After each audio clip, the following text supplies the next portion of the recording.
Well, good morning from Dark Horse Racing here at Road Atlanta.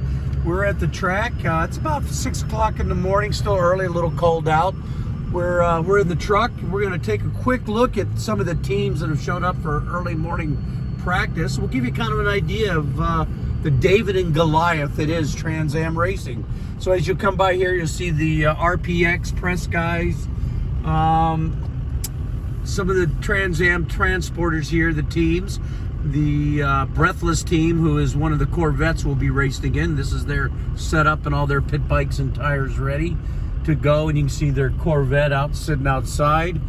And then we had Burton Racing over here. And we're early, so nobody's really up yet this morning. When you don't have all the crewmen, you have to come in extra early. There's the Berryman's Liquid Molly guys. They've got a really nice truck and setup. And then we get here over to the Tony Avi team. They've got 2 of these 18-wheelers and a motorhome. And as we come down a little farther, we'll come down to the Nunamakers and the 3D Dimensional team, TA team. And you keep going down, you can get the idea. They're pretty well-funded teams. A lot of 18-wheelers, a lot of big race trailers. It's looking really good. You can see here a nice toter home, really nice setup.